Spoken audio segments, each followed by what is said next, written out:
Have you ever had a friend where all of a sudden it got really weird? I can remember one guy I got to know who I thought we were getting to be friends, actually with his whole family, his wife and him. And he invited my wife and I over for dinner. I just thought, it's like what you do when you start to become friends with somebody. You eventually make it over to their house, they make it to your house, and you have dinner. And so as we walk into dinner, we sit down, everything seems really normal. And he asked me a really strange question. Out of the blue, he says, "Hey, I wonder what kind of knives you have." I said, "What do you mean? Like do I like knives?" He said, "No, like do you have like steak knives?" I said, I don't know. I mean, everybody has knives. I don't know what you mean.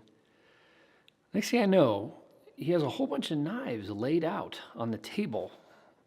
And it's a whole presentation on how I can buy a set of knives that do all kinds of things that I've never thought about doing with a knife, from like peeling a tomato to cutting a penny into a corkscrew. I didn't know it, but all of our relationship was about him trying to make a sell for a company that he worked for that sells knives. I'm happy to say that we got out of there without buying a new set of knives, but just barely. And I could tell somehow something had been lost in our relationship. It was as though if I wasn't going to buy knives or wasn't interested in it, we weren't going to be as close of friends. It felt like our friendship was just about him trying to sell me something.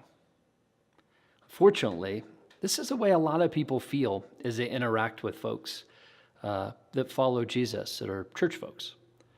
They feel like the only reason we want to be friends with them, the only reason we want a relationship with them, the only reason we do anything nice to them is because we're going for the sale.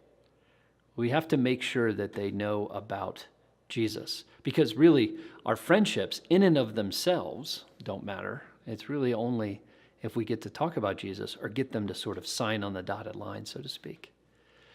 Often we've been raised in environments that tell us that we become friends with people so that at some point we do something to them, some kind of church thing, something about God.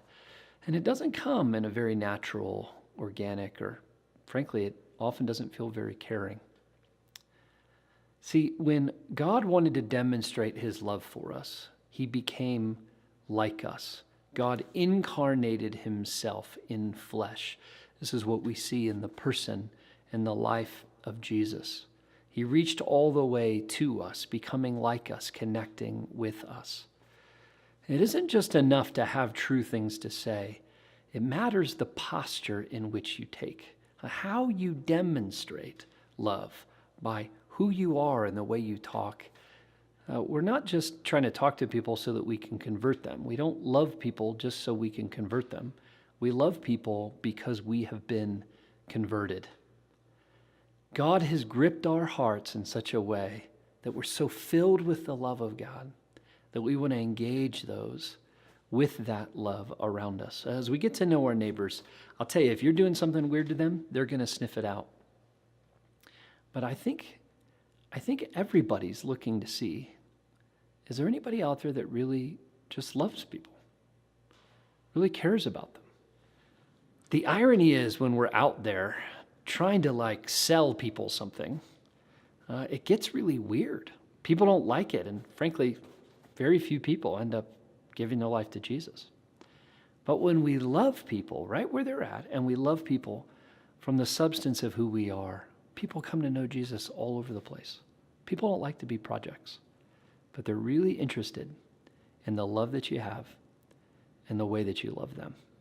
And hopefully, that's the way that we talk about the life that we have in Jesus. It's compelling, and it draws people into a life that they never knew was possible.